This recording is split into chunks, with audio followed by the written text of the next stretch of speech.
Welcome to Relationship Podcast, where we open an honest conversation as we talk about everything from A to Z as it pertains to the LGBTQ plus community and beyond.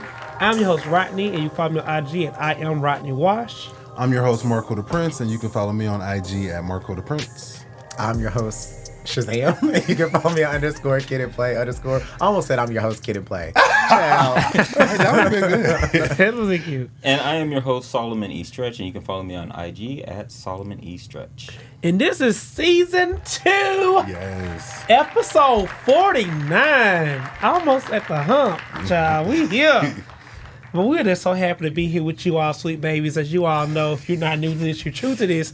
You know, so we're going to talk about the collection plate. That's not here yet. Yeah, So, in the middle of this collection plate, if you want to keep the show going, want to help us, keep, thriving and little buttons, doop. We take 5s, 5, 10, 15, 20, 25, going up and keep counting. That will help with production costs, everything else. And then Solomon will tell you how to further support us. So,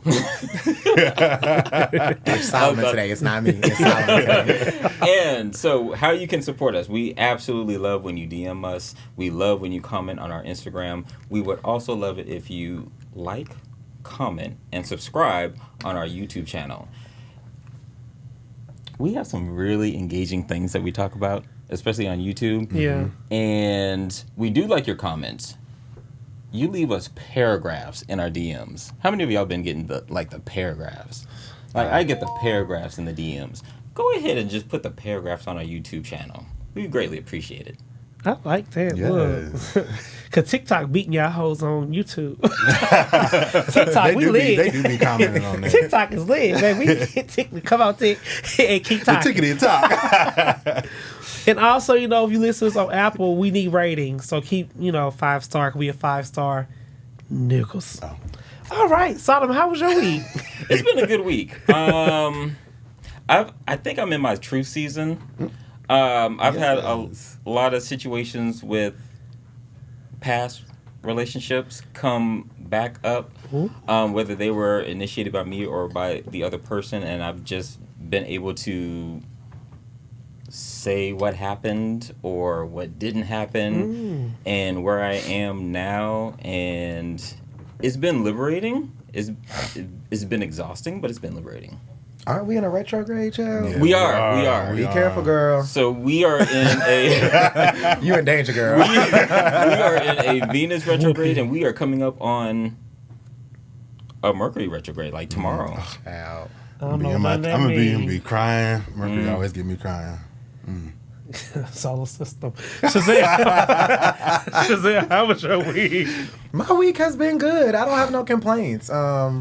Yeah, it's been a good week. I'm still on a high from Beyonce, so it's been great. Damn. Then the weekend was, I ain't got no complaints. How was your week, Rodney? It was really good. Everything, life is just good right now. Last week I got a little down, I had a little tear. But thank y'all who reached out. It really touched me. Somebody sent me a prayer in my DM, and I thought they were just so sweet. And you know who you are. I'm not gonna say your name. You said don't do that. But it really touched me. I was like, thank you for that. But other than that, life is good.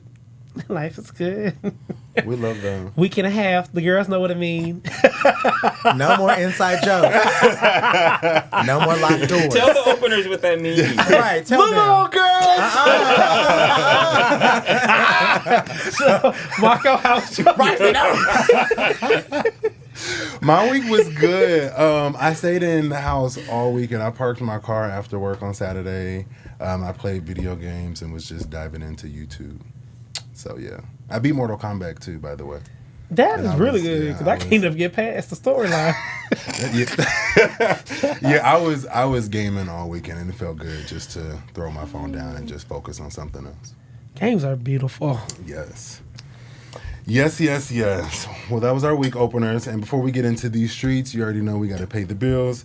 If you don't know, now you know that Apple is our official sponsor for Open Relationship Podcast. If you click the link in the bio, make sure you select Apple TV or Apple Music. You get a month free. And as always, your support is appreciated. All right. So, in the streets this week, this is probably my last death for a while to talk about. I feel like we've been talking about it for a while. But Ron Cephas Jones, American actor from Parson, New Jersey, has passed away on August 9th. If you don't know who that is, he was most famous for his role in This Is Us, Paid in Full, Law and Order, Luke Cage. I connected with him through This Is Us. I really enjoyed his character. You guys know who this gentleman? Okay, just making sure. Know him. Yeah, like I just loved his role in This Is Us. That whole series is outstanding, so I just wanted to give him a shout out for all of his work that he has done and send prayers and good vibes to the family and friends. Yeah. Rest in peace, man. He was a good actor. He really was. Yes. Let's get into the mess because it's been on my heart. Mess? So Usher has released a song called Boyfriend. What? Yes, and Keke Palmer is starring in it. I hate this for her. It's not cute. Like, I saw America's sweetheart, build this family, like, gorgeous, and then the concert thing is not what bothered me. It's everything after it. It just went downhill for her, the situation. It's just tacky. Like, you didn't have to be in his video. Like, she didn't get no video credits or nothing on it. Like, did we fact check that? Yeah, I fact checked that. She didn't get paid for it or nothing. No, I'm not saying pay for it. Like, on the credits, Okay, let's be clear. I did not see her name on it.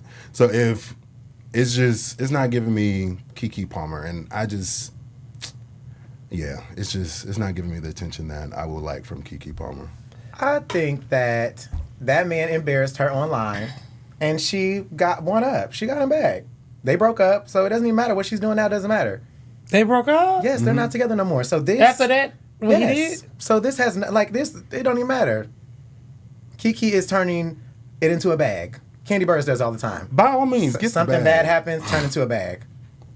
She has to supply for her child. Me and my baby, we gonna be all right. We gonna live a good life, okay? Beyonce on the beat. Hello. I'm on the other side of the fence. I don't like it. Now, I'm with what Solomon said. You don't embarrass me in public, right?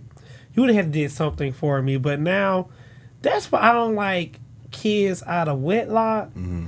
Not throwing shade, but like, your child deserves some type of family if you can fight for it. And I don't think you let social, not saying she is, but let social media put shit in your head. Because she ain't going to be with you, bitch. I don't think she wants to be with us. And I ain't call her a bitch like that, but like, I'm just saying like a friendly. Yeah, like, you need if your man upset, y'all upset, handle it and go back with your family. But like, that's petty to me. I wouldn't do that. Yeah. I didn't like that move. And y'all know I'm a petty bitch. But at some time, you'll be like, it's a child involved. If there's two people, bitch, I would have been there, everybody music shaking my ass. But like, it's a baby involved now, and you got to be grown. I didn't like it. I don't necessarily like the song. I think it was. Damn. I think it was trash. I mean, it was a waste of energy. Like, I think if instead of her just having a cameo in the video, like if she actually sang, because she can sing, if she actually sang on the track and like maybe told like her part of the story, I think it would have been useful. Other than that, it was just a waste of energy for me. But I love Keke. I absolutely love Still Keke. love you. I love Keke, but Keke, I don't think that's a good look for you, sis. If you want to step into my office, I'll tell you how to go back to your man. Keke girl now. It's slim pickings out here, sis. Trust me. Yes, Keke. Just please, for me, get it together. I just hate it for you. Keke, I don't have any advice for you. I would just love for you to come on the show and talk with us. Girl, talk about your new dating life. Look at I'm trying to say get back with your man. I'm so conflicted. I also want to talk about voting. I know we're not voting this year, but the candidates will start rolling out very soon. The fire that happened in Hawaii, it's been on my heart lately because I've just been watching the press releases and press conferences and things like that with the President Joe Biden, and he also has not been making me happy. The $700 per household, if you guys don't know, he did a press conference and offering the citizens of America, let me add, that per household, they only get $700. And it just reminds me of going back in the pandemic where they hung $1,200 over our head and promised us checks to get through when people have lost their jobs, in the hospital, and all these other things. So we need to fight for the country and get a new sweep of people in, because I think it was very tacky. And I also saw a clip of him, I'm not going to say falling asleep, but he looked very uninterested of what the person on stage was saying. And I'm like, you are the president of the United States. Your job is just to pay attention and listen to us. And it's just distasteful to me.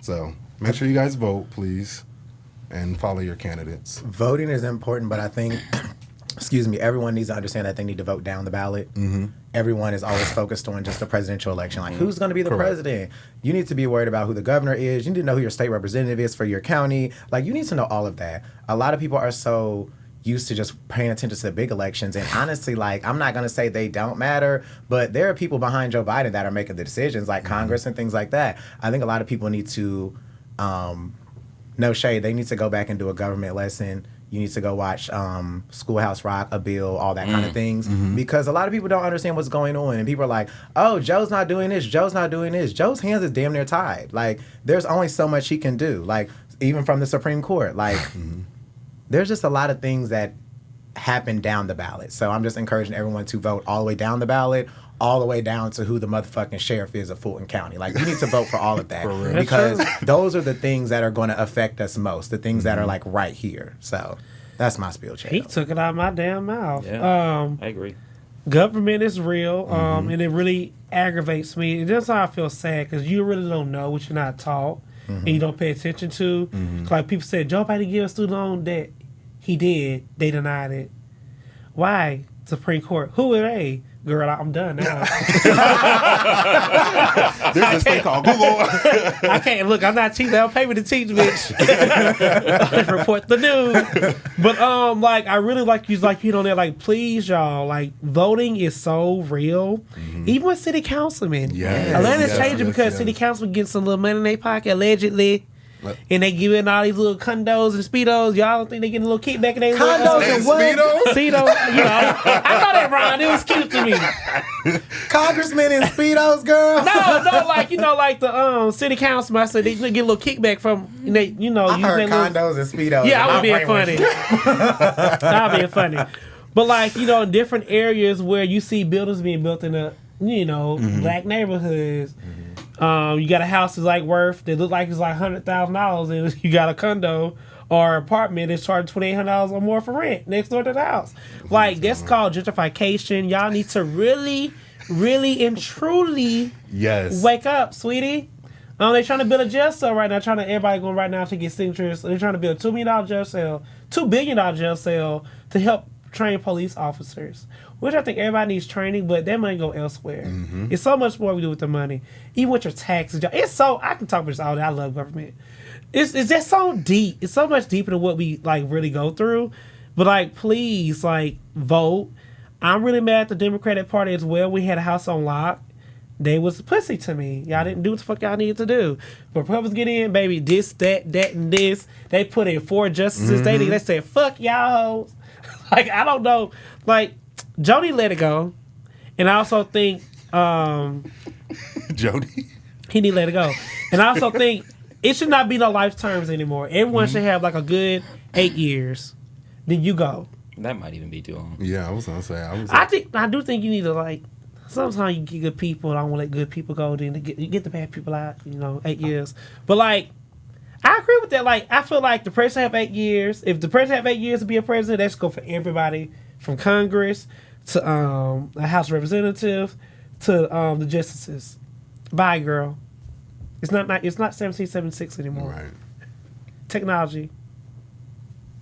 I agree. Without reiterating too much, also consider like that $700 per household. I'm sure that was voted on, and so and also think about in prices, how much is enough? And we went through a pandemic, right? And the number that was given was $1,200 a month, or $1,200. And that wasn't enough. And so these are people who have lost everything. And $700 is definitely not enough.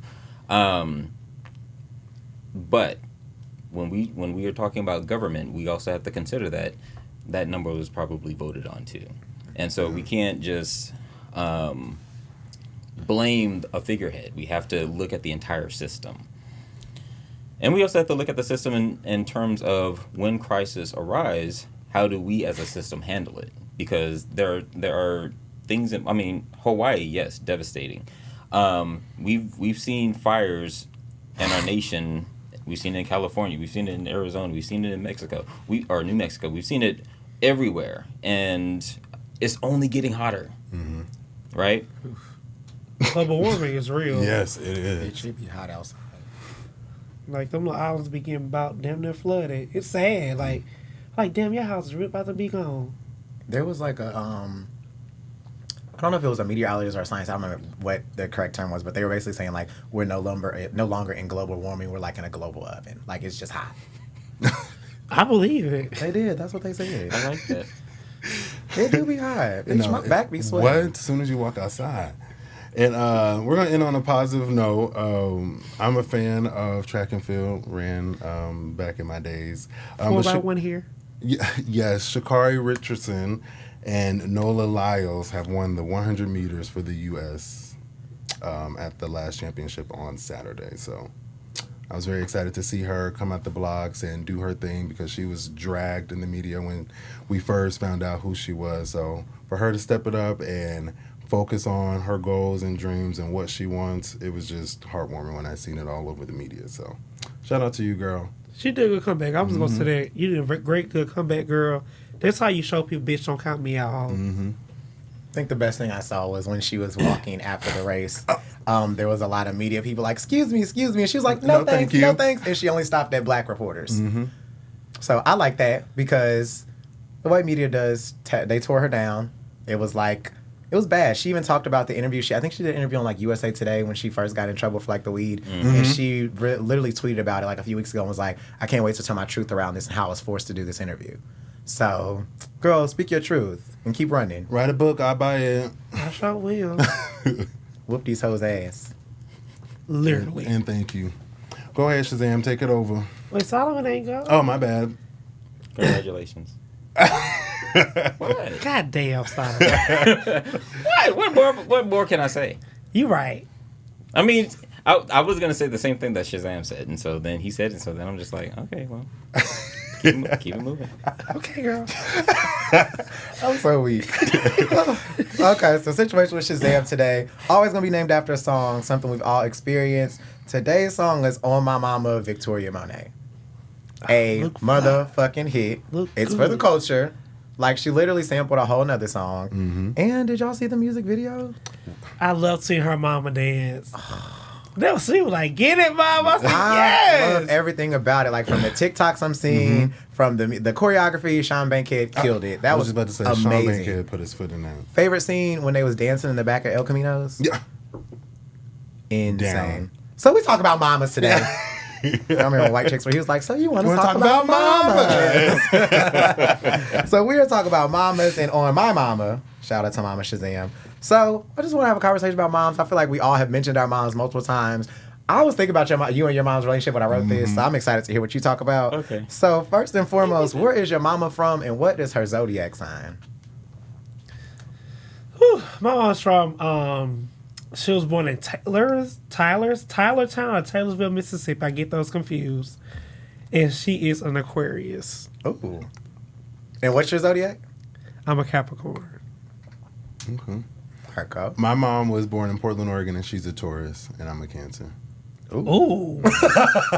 Yikes. Wow. Thanks for the judgment. No, that was Because she's very stern and you very sensitive. Yeah, like, I don't know if that was judgment or concern. you're being real shady. I'm not. It's that side of the table, y'all. My mother is And I'm red for a reason, Okay. bitch. Devil ass bitches. My mother is from Bremerton, Washington, and she is a Leo, and I'm a Sagittarius. Cool. My mom is from Kokomo, Indiana. She's a Sagittarius and I'm an Aries. Okay. Yeah, fire sign Unite, baby. So how old was your mom when she had you? My mama was Come on, mental math. Y'all smart. 34. 32. 26. 29. So at this point, if you were your mom's age, like if your mom was your age, well, if you're past your mom's age, she would already had you, correct? No, my mama would have me. Yeah, I'm 32. Okay. Mm-hmm. Yeah, she would have. Yeah, my mom would already had kids too. So do you guys think that you would have been ready for kids as your parents were at their age? Oh, now this days. Oh, No. What? Lord Jesus, no. No, hell no. I'll Why be not? crying. I'll be broke. Okay, what? My answer. I'm saying like back then though. Like think about it. I can't think about it. I don't know this time, so it's hard to do that. so Stuff was cheaper back then. who I was at 26, if I had a kid then, the answer is no. Why? I see you as like always being responsible, so I We always will- think it's interesting to dig So into this. I was, I'm very spoiled, and I was very spoiled and irresponsible.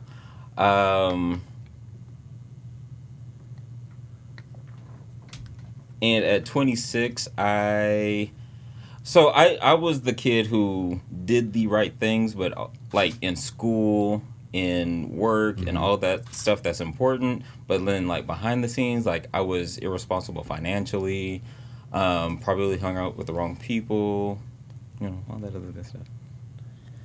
Ooh, juicy. Why wouldn't you been ready? Well, one, I don't want kids, but if I had to choose, no, I knew that years. I can see you being the cool dad. That's unfortunate. I can see that too. Really? Yeah. Oh, I'm the cool uncle. I hold that title very close. Everybody Thank loves you guys. I received that message. And for that, I thank you. I love her. 32. I was just getting out of an engagement. I was all over the place. I just wasn't mentally there to like have kids. I was still going out, partying, doing the things that I do, and somebody telling me that they pregnant, I'm about to be a father. I'll still be there, but I just know at that time mentally no.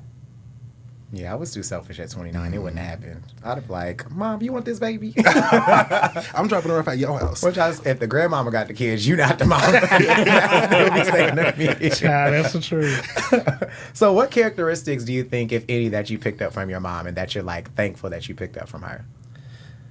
My mom do not let people run over her, and that's one thing I truly appreciate that I have. Cause I call out bullshit when I see bullshit. My friends say you don't want to go. I'm going to say it, and I know sometimes it's like yin and yang, but like I appreciate that from my mom. Like when she shit ain't right, it could be her mom at one point in time. She was respectful, but like she would tell you when you're wrong, check out who you are, and I think you need to have that. Don't be a yes man. If I take that away, I'm not a yes man. I can see that. Any other ones? Some characteristics about mom I do not like. Like she hold grudges. I ain't mean to point at you like that. I'm sorry. Wow. All about it. The shade has But turned. but you did say you do. So. No, I do. Yeah, that's why I say I that. do. But like, my mom know how to let stuff go, and that bothers me. Because like, I feel like life is really too short, and like I said, people are dead mad at people who walk on the earth. I think that's crazy to me. She's about her money. Shout out to mama, because I am too, and she love her family, and I love my family. That's just. My family's just a beautiful, like, we are a weird dynamic, but we work. I think everybody has like a crazy dysfunctional family. We all do. Like I love it. Chris slapped that bitch in her face. Hey, well, that's my cousin, ho. I can slap her, but you can't. If you slap her, we gonna jump your ass. Okay. While we fight, did you just slap you, bitch? Oh, the characteristics I bring. My mom didn't take no shit from nobody. She always like been a grinder, hustler, and she never asked anybody for nothing. And I'm like the same way. Another thing that is like that I've just noticed that we like our space. My mom has never had anybody live with her unless she was married. Like her boyfriends. No, you can get your own apartment, but you can come over whenever you want or when I invite you. But when it's time to go, it's all right. Thank you so much. I'll call you, text you, and it doesn't work in my favor, but I admire her for doing that. And then saying what's on her mind. Like, she only gonna say it once. You heard what she said. And that's it. And she said what she said. The delivery might be wrong, but the message still stands. He will fuck you then and he'll fuck you now. You know what the fuck I said? Black Mama 101. And I ain't taking it back. For me, it would be my mother's very direct, and she kind of has a smart mouth. Oh. And I get that. I definitely get that from her. I hope y'all mamas don't watch the show. Y'all finna get beat. No, my mom does watch the show. I don't. Hey, Ma. I'm sure my mother does. She just hasn't told me. Same. And my mother's the kind of place she's not going to stay somewhere too long, and I definitely get that from her. So like when she's ready to go, she'll be like, "Oh well, it's that time. Give me my hugs." And she'd be like, "Give me my hugs," and she's walking out or walking towards the door, and I'm just like, "Okay." And I notice that as I get older, I'm kind of the same way. So if we're out at a party or if we're just anywhere, I'm just like, "All right, well, it's that time." I think I did that the last time I was hanging out with y'all. Yeah, you did. You sure did. All right, girls. Thank you so much. I'm gonna go. Y'all just let me know when you make it home. Specifically, I think you ate tacos, and then you was like, "Yeah, I'm gonna leave now." Fuck the tacos up, bitch. You've been drinking so much. Characters, I would say my mom is a hustler. Like, she's gonna make it happen no matter what. Like, it doesn't matter what life throws at her, she's gonna make it happen. And I feel like that's what I picked up from her. And then I probably also picked up like her. She don't take no shit from nobody neither. She's like the epitome of like Baptist church mother, but she don't take no shit from nobody. Now that she's getting older, I'm like, "Mom, you soft." But back in the day, I'd be like, whew. And my dad tells me, he's like, "Your mouth is like your mom's. Like, you just say shit and you be like." But you just gotta say that sometimes. So what's your fondest memory of your mom? Like, what's the first memory that like makes your heart smile? Ooh, I'm excited about this. I'll go because I know mine. So, y'all know I've lived all over the country, so I've been like pounding my mom about like not coming and visit me in other cities. But I made it an effort when I first moved to Atlanta to fly her out because she's never been to Atlanta and she's never seen so many black people in so many different industries because we're from Oregon. And the way that she lit up, like coming out of the Atlanta airport, she was like, "It's so many black people at the airport." I was like, "Yeah, this is the life I live." And she was like, "This is like Wakanda." And I was like, "Oh." Like, but this is like her like not going past Vegas. Like, so I took her to a seafood restaurant here and she was like, "You guys do hookah and DJs and all this all the time?" I was like, "Yeah." She was like, "You live in this?" I was like, "Yeah, and it's tiring." She's like, "Take me home." I was like, "Okay, I know not to take you around the hookah or the DJs. We'll go to like a little mom and pop." So, Mom said overwhelming. yes, yeah, very much so. It will be with my mom. I was a nominee for an award show, Black Media Honors. And my mom surprised me. I said, "Mom, You didn't know she was coming?" I kind of knew, like, my mama can't hide shit from me. She's like, "I wish you could, baby." Here's shit, like, dark, like, trunk shutting. I'm like, "Girl, you coming up here." And so, like, we went inside. My mama was so beautiful, had on a beautiful dress. We got our first, what you call that picture, that famous picture thing? Red carpet. The Getty pictures? Getty picture. And, like, that makes me smile so much. My first Getty picture with my mama on the red carpet. And, like, it is, and I'm like, "Oh," and she just looks like, and they was like, "Are you famous?" I'm like, "Oh my God, mama." She came in like, because everybody was like, "Who are you? Who are you?" And I'm like, "I'm the star, bitch." Not your mama ate you up with a carpet. Girl, when I say Diane was, you would have thought she looked like she was somebody. Girl, I said, "Damn, girl, they can put a little touch up." Am I your guest? Am I escorting you? Yes, and just like it was like all the expense paid for, like the food, the drinks. My mama really, and they treated mama like royalty. And whoever was over that, I feel like everybody, mom who looked like older or whatever, they made them feel special, and that made me feel special. And she always talk about that, and she still got that picture today, of like on her Facebook profile picture of us. And that makes me smile. What's yours? Love my mommy. So my fondest memory is, I think it might have been maybe 8 or younger. Okay. So I sing. A lot of people don't know that I sing. Wait, And you sing? I sing. Hidden Yeah. talents. I love singing actually. And we were in the car. My mother was driving, and Anita Baker, Body and Soul, A was hit. playing. Mm-hmm. And so my mother sings. She has this beautiful voice, and she would just sing around the house. And so she was driving, and I've always been shy about singing, but then I'm like looking out the window and I'm singing low, and then I can kind of hear like my mom's voice just kind of fade away. So she's listening to me, and then it gets to the end of the song where that high note and that extended note happens, and so I just start singing. Then I just hear, my baby can sing. And like it felt like she discovered me for the first time, like something that I could just do. And I think from then we really just started like singing around the house, and I was not shy anymore. But that's one of my fondest moments. That's beautiful. Fondest moments, yeah. In the car with your mama. Mine is this is why we sit next to each other, because mine is extremely similar. Me and my mom went on a road trip once, and we drove from Indiana to Dallas, Texas. I don't know if y'all know, but that's far. That's like really, really far.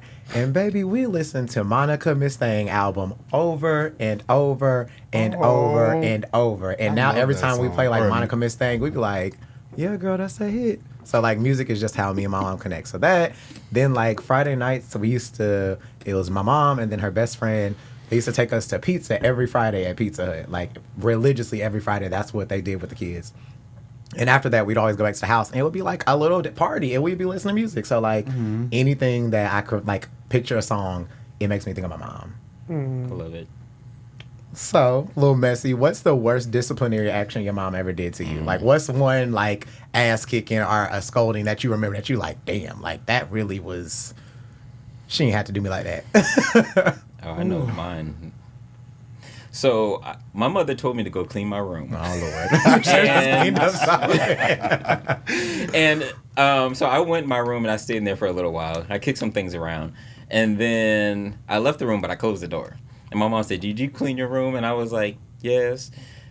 And so then she went and opened up the door, and the shit was a mess. And so when I tell you she whooped me good. And then like She would be good. She did. And I was in there just huffing and puffing and doing that. You was huffing and puffing afterwards. Yes, well, trying to catch my breath from crying, because I was just like, doing one of those things. And then she came in there like an hour later, and I was still, and she was like, "Boy, stop." She was like, "It's not that bad, and you shouldn't have even lied." She was like, "It wouldn't have been bad if you had not lied." And I was just like, did that stop me from lying? No. But So you kept lying. But yeah, I think that was the worst disciplinary action I've ever gotten. Marco, I know you was bad. I know you got whooped. I got my ass whooped all the time. So, sophomore year at high school, it was New Year's Eve. Parents went out, did their thing. I texted everybody in my sophomore class to come over because we had this big basement, and it was empty. Everybody came over. They left the liquor in the fridge or in the cabinets. I thought she was going to stay out longer than normal because, you just... How many people are we talking about? Probably like a good 30.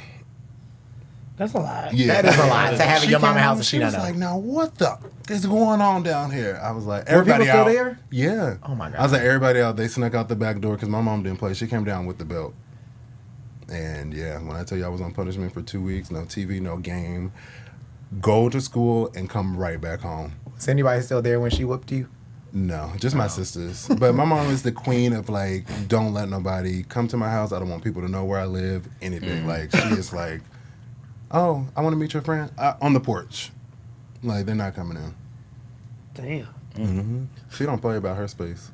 Ooh, my mom, I was in college. My mama gave me a verbal. Ooh, a verbal? A verbal ass whooping. I don't count the whoop. I just remember what mama said to me. I said, damn, bitch. I'm about to fight you. Like, that's how mad I was. So being dumb, young, and dumb, I had a tattoo in full of cum. Just what you want me to say. Had a tattoo a guy name on me. And we were just going through a bad relationship, fighting every day. I remember calling Mama, come get me. I said, Mama, come get me. I'm tired of this nigga, blah, blah, blah, blah, blah. Mama drove to get me from college and said, she was like, well, you just go to college at home? Because they had a campus at my house, too. She was like, just come here for a semester, get yourself back together, and you go back up when you want to. Girl, I ain't been in go for it for no longer than 20 minutes. I said that. I told the nigga, come get me. I'm ready to go down. And when my mama, she see my suitcase, she like, why you ain't unpacking your suitcase? Because the school didn't start yet. And so she saw that nigga, she said, bitch, I know you motherfucker.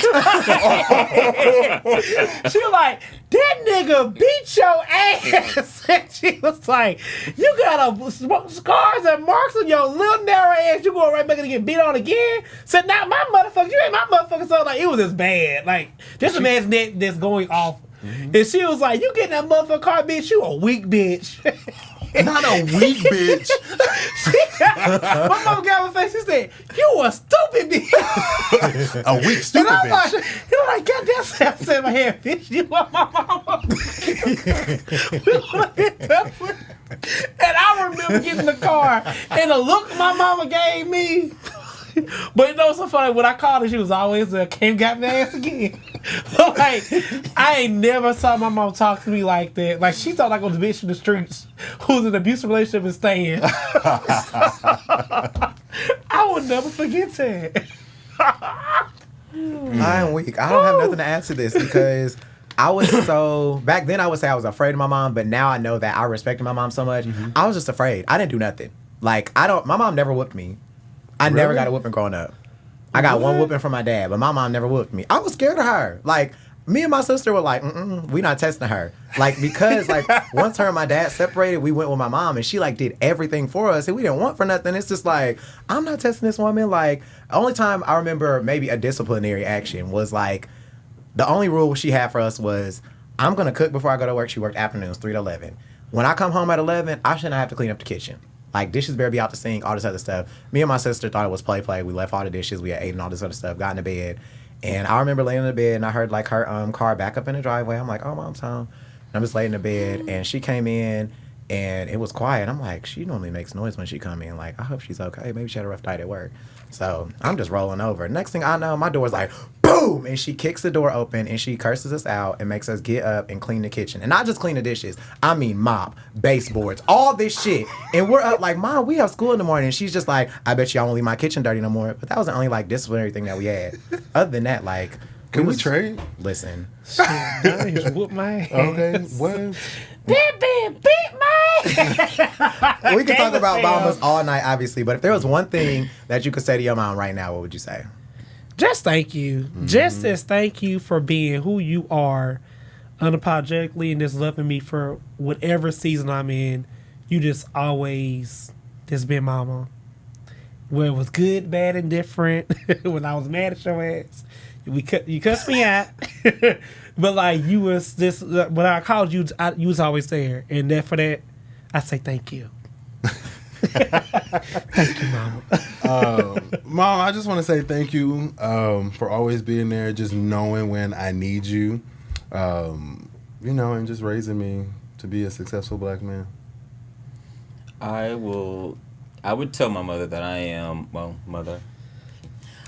extremely, exceptionally proud of you. I've seen my mother do all the things that she told us to do. So it's like, get your college education, get a great job, do this, do that. And so you lead by example. Mm-hmm. And I appreciate that. I would say, hey, Queen, you've done it again. No, but I would just say thank you. Me and my mom talk often, so she knows everything I would say to her, but I would say thank you. Like, you didn't have to do it, but you did. Mm-hmm. And I appreciate it. Amen. For the mamas. Yes. Ooh, Lord. Yes, for the mamas. I'm not going to cry this time. Listen, it's an easy subject to cry on, too. It is. It is, really. But as we transition, hopefully we're not becoming a downer, even though we might. But for today's Menage a Trois, we're going to talk about substance use. We're going to talk about addictions. And so the American Society of Addiction Medicine defines addiction as a treatable chronic medical disease involving complex interactions among brain circuits, genetics, the environment, and the individual's life experiences. People with addiction use substances, or engage in behaviors that become compulsive and often continue despite harmful consequences. And so, you know, we live in dangerous times where drugs are not the same that they were 10 years ago. 5 years ago. And so we are seeing a lot of people just dying, whether unexpectedly or we see them slowly dying. And so tonight I just want to have a conversation about, you know, what are your experiences with substance use? What are your experiences with addiction? So the reason why I am not on any type of drug is because I've seen it fuck up my family. My grandfather was a big time drug dealer. He just sold coke, weed, whatever you needed, he had it. But my grandma was such a godly woman. I'm like, why are you with this? It's so weird anyway.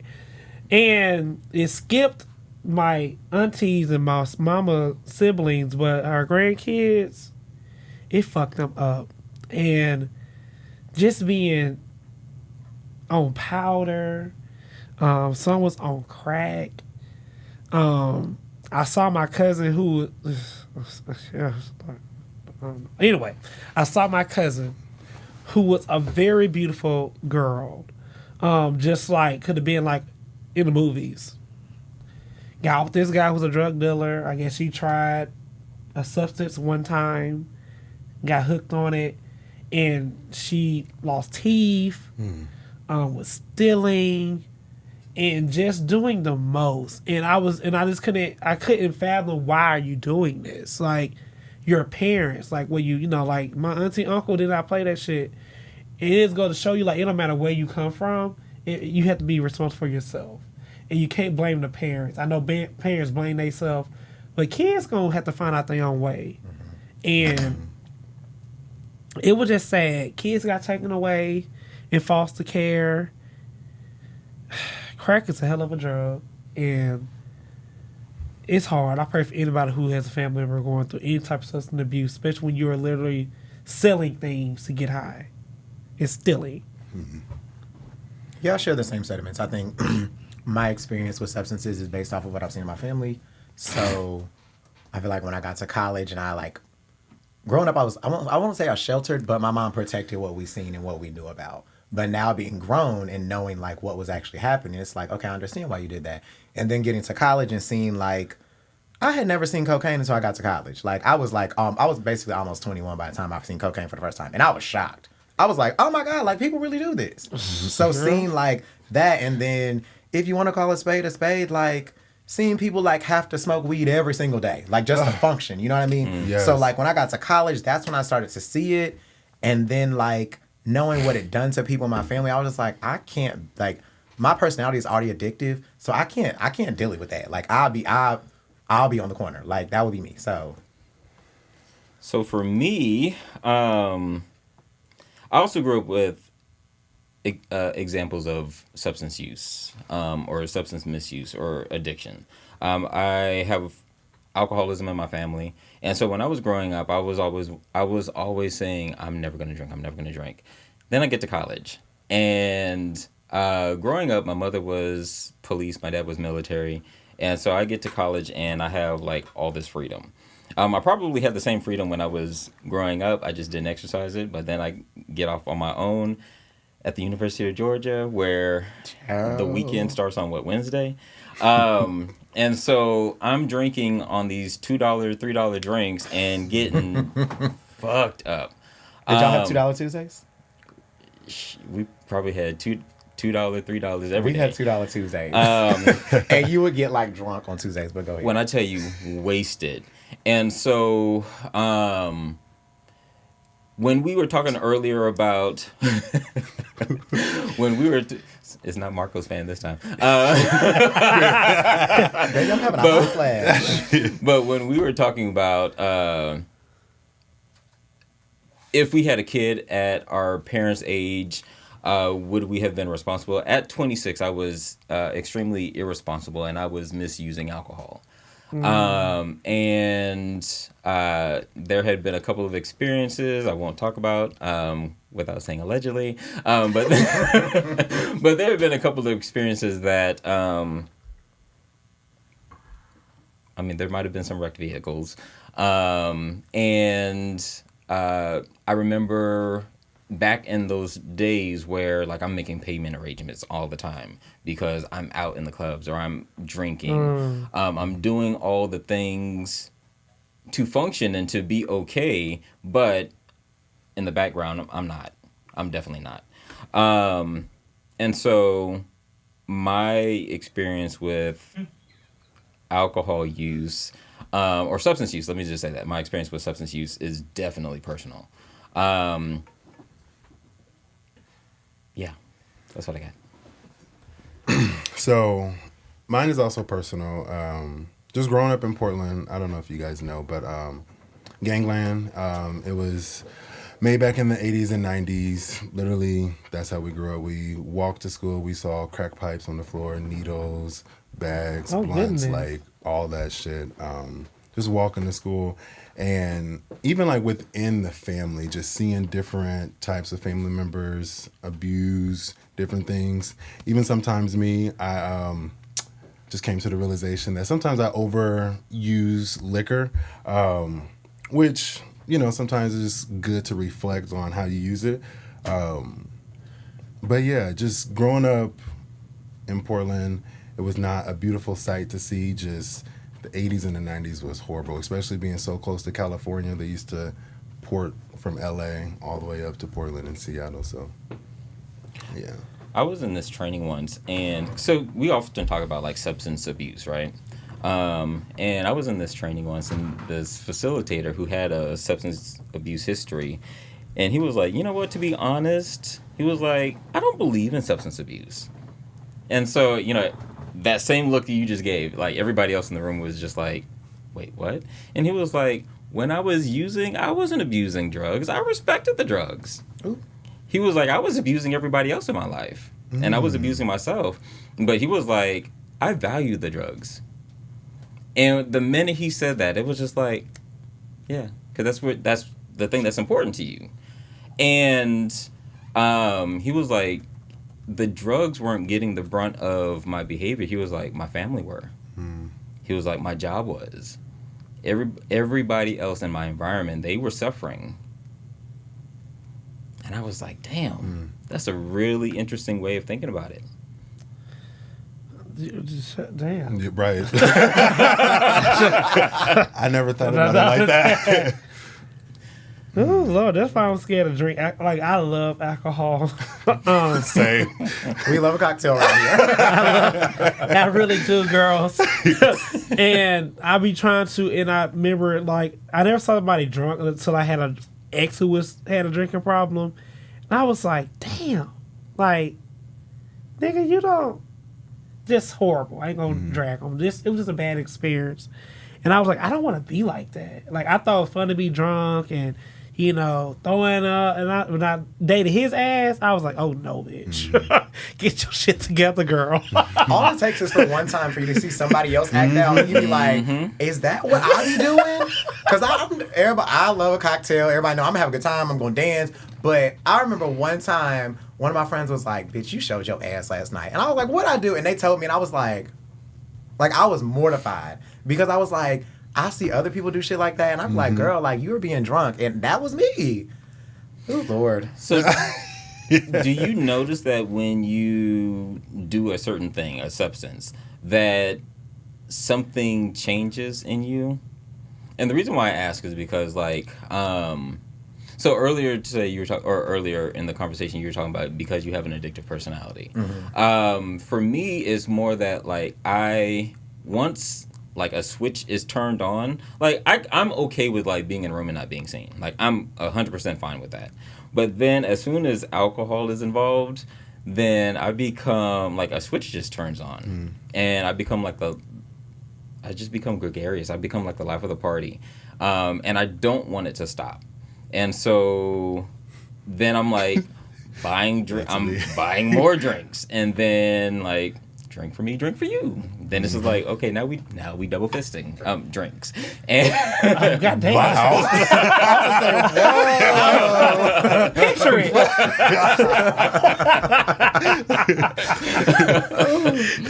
and then the party just goes on until we're just off. And so, like, have any of you ever had that kind of experience? Ooh, alcohol. Ooh. I can't smoke, and I thank God for that. 'Cause I think if I could smoke, I would be a weedhead. I don't know I can't do really hookah like that because it literally burns my throat. I think there was guys trying to say, don't get him, get him looking shot. Keep off anything that got a little smoke in it. You know what I mean? but like, I understand, like I be nervous. I drink when I'm nervous. I drink when I'm aggravated. It calms me down, and I'm like, Lord, I'm going to alcohol to help with my moods. Like I'm dosing myself with alcohol, and I was like, I have to stop. That's why you don't want to come to my house. You don't see liquor bottle, wines. Like, people have all the bottles in their house like that would never be, because like I'll be drinking every day. So I try to drink only on the weekends. I don't really drink on the weekdays because of that reason, because I don't want to get... There's a point I was drinking wine every day, a whole bottle every day. And I was like, this is not healthy. Every day. Then drinking on the weekend. Yeah, so I kind of drunk every day during the pandemic. Didn't we all, baby? And I honestly didn't have a reason. It was in my house. It was a liquor store around the corner. I could literally walk there, and then they had like a $5 wall of wine. So I'm like, oh, girl. $25, 5, 10, 15, one a day. You know, it makes sense. It makes sense. The math But like, the math is motherfucking math. Like, but also like, I love a good cocktail. I do see the difference. I'm very much so like you. Like, I like to be life of the party. I like to dance. I like to mingle and talk. But it's always those moments where my friends catch me in the moment of just being me and probably drunk, more than likely, and then I watch it the next day and it's cringy to me. I'm like, oh Yeah. I was doing that. I was having fun, but I didn't know I did that. And then I'm just like, okay, maybe 7, maybe we'll cut it down to 6 next time. Steps. Right. We gotta take it back, So it's One step. it's just moments like that just made me realize, okay, you can have a good time, but just monitor how many you have and how much.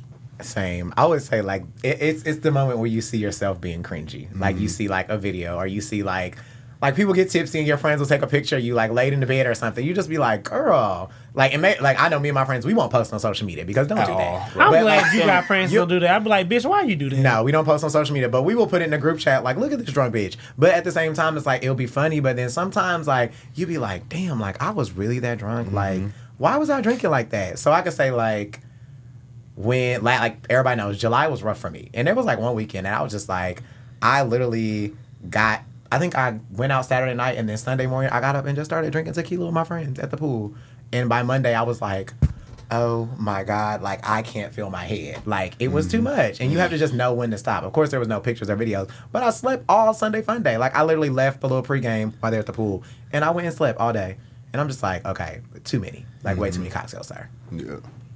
And so, for my last question, have you guys ever experienced like any major consequences from substance use? Thank God, no. Yeah, same. I think I could drive when I'm drunk, and it's very dangerous. Don't drink and drive. I don't feel like I'm drunk, though. I'll be like, girl. The commercials say buzz driving is drunk driving. When I tell you, I'm like, God, hi. I mean, what? True story. Went to New Orleans. Was with my ex-abusive asshole. He had 3 of his friends with him. They made my drunk ass drive. Everybody else was too fucked up. I fell asleep. And the only reason why I woke up was because, that little line is... And I said, oh, shit! I said, God, because, baby, I don't know how long I was asleep. I remember, the next thing I know, I was like, ooh, you know, your eyes be like, fuck, 10 more miles to go. 10 more, I'm just saying in my head, 10 more miles. And I was just saying this across the, I said, well, bitch, y'all got me fucking driving. I'm drunk just like y'all. I stood up for myself that night. Tina Turner. Okay. Is that all you got? I said, shit. But I said, there was nobody but God, because that could have been bad. On the interstate at that. Yeah, I don't think I've ever had any consequences other than doing something like, okay, I might have like scuffed up my shoes or threw up or something. Well, I don't throw up. I mess up some shoes real quick, and that's a consequence for me because I like to get dressed. But never anything legally or nothing like that. And now I'm at the point in my life, like if I think I'm tipsy, I don't drive. My friends laugh at me because they be like, bitch, why do you even have a license or a car? Because I don't drive. I've had my car for 5 years and got 20,000 miles. I do not fucking drive. Damn. And y'all got me driving all the way up here every Tuesday. Thank you. But no, like anytime I'm tipsy, I will call an Uber because that's good. I just think that I would rather pay for an Uber than pay with my life or pay with my car or like end up in jail. Knowing what I know about DUIs, like you get a DUI at this age, baby, it's a lot, okay? It's like and it's expensive. And let me tell you, there's so many other things and trips I can take rather than pay for a DUI. Give me that. I don't care if the Uber $50. Give it to me. Right. No consequences on mine. Well, I lied, sorry. So nothing legally. I try my best not to drink and drive, but I'm very so much so. Oh, Lyft. I got my keys. I got everything important out of that car. If the car is gone tomorrow, I can get a new one. Tell her. So nothing like that, but consequences with my friends and family sometimes when I'm a little too much. So yeah, that kind of like hurts because it's like a hard pill to swallow sometimes. You're like, I really respect you. I like you. You're a fun girl. You like to do the things, but, you can't be showing your ass all the time. So just, yeah. And relationships are very important to me, so. Yeah. I've had some consequences, none legal.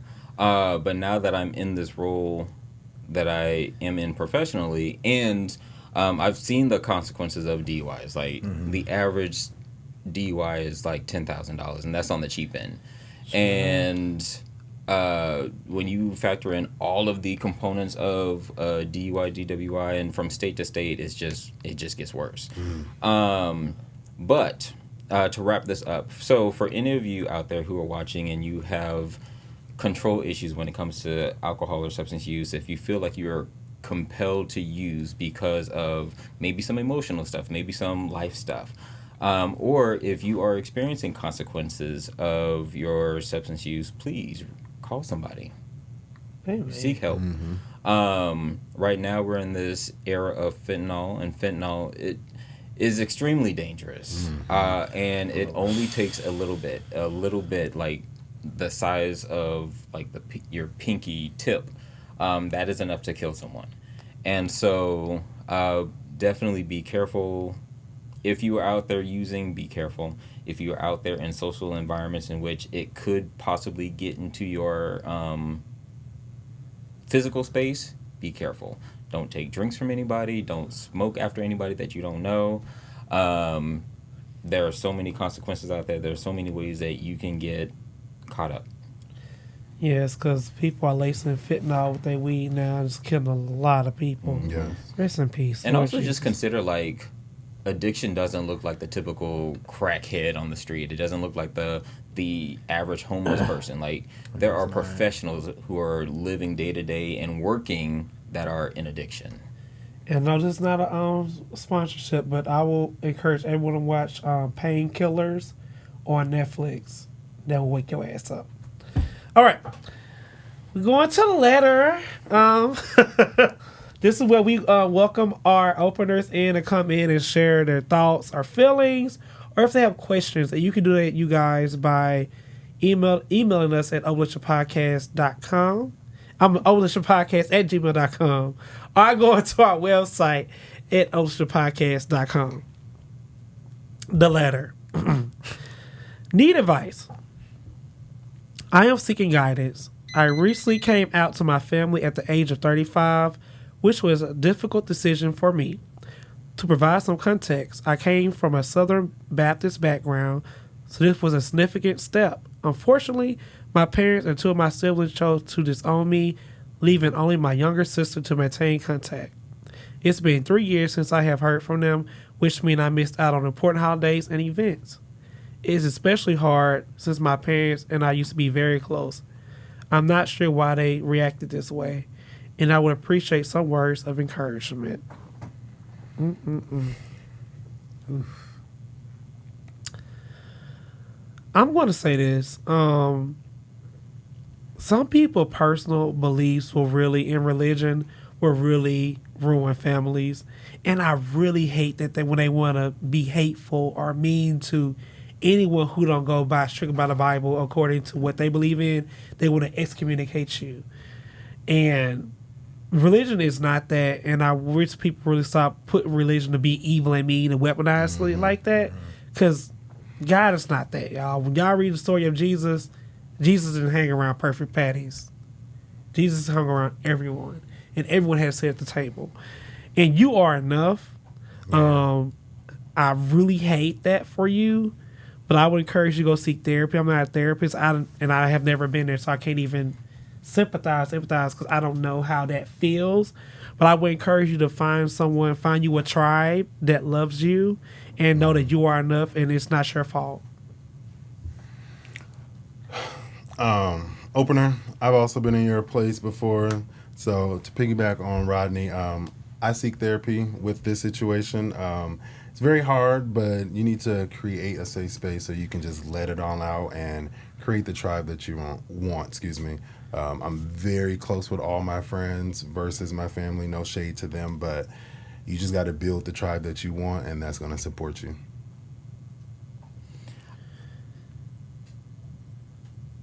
I don't have advice, and I don't even know if this is encouragement, but I do know what this feels like. And so I came out later in life. I think I was probably around the same age. And there was a huge split between me and my father, and we didn't speak to each other for like 2.5 years. Oh. And so I still have my mother to support me emotionally. But something clicked. And this is going to sound really morbid, but I was like, there was a freedom that I had because now I could just be me.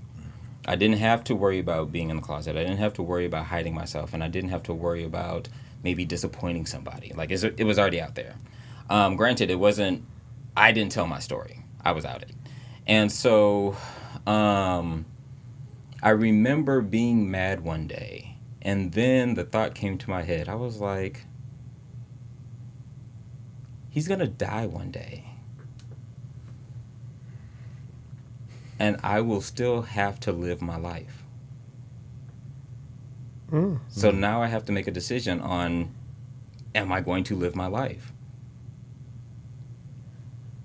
And from that day forward, I was like, if I don't have what I need from him, then I need to get it. I need to get it from somewhere. And that also means I have to give it to myself. So I told you, I grew up, I was spoiled, and I had everything that anybody could ever want. And so then I started giving that to myself. And like, even when I have conversations with my mother now, which is why our relationship is so strong, and she's always very affirming. She's like, things just tend to work out for you. And I'm just like, I mean, that's just a relationship that God and I have. And so it's your time. Yeah, and it's your life. So opener, take ownership of it. Take ownership of this entire experience.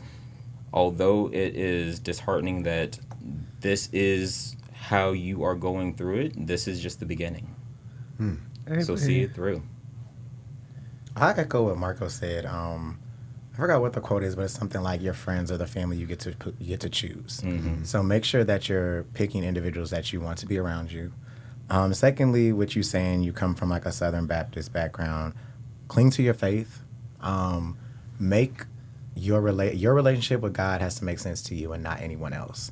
And I think when you make that make sense and you are at peace with that and know that God still loves you regardless of anything else that your family's feeling, they're going to come around eventually because they're going to realize that it's what they're doing right now is not rooted in like religious tactics and not God's love. Like the representation of God is love.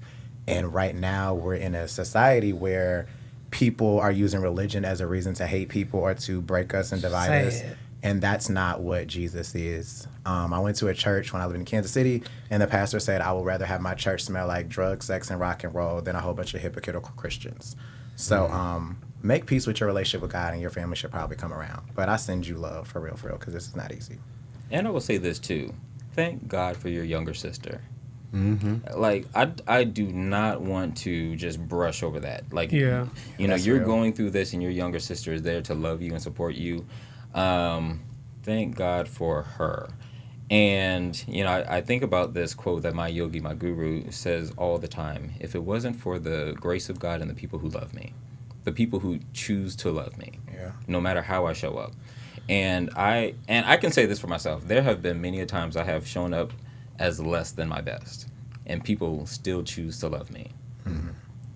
And I'm not saying that being gay or anything is less than your best. I'm just saying that for me, I have made some decisions that were less than my best, and people have still chosen to love me and to extend me grace. And that is amazing. Amen. There's a song, I know y'all know I love church songs. You do. I like the song, say, if it had not been for the Lord on my side, where would I be? And I want you to look up that song, because that is a true song. If it had not been for the Lord on my side, where would I be? All right, opening, I'm done. We've had several things tonight that are like tear-worthy. Yeah, I Maybe that's why know. I'm sweating, because I'm nervous. I'm going to cry or something. Or the Y'all air was good just today. off. Oh, what he said? I said, or the air was just off. Oh, no, I think I was nervous, child. What are you nervous about? I don't know. I sweat when I'm nervous. Y'all know that? Well, there was that one episode where you were. I sweat when I'm nervous. Close the house, silent. Oh, my bad. We should go to a whole segment. All right, openers, thanks for coming and joining the four of us as we swallow hard topics and spit difference of opinions. See you next week, 50th 50th episode. episode.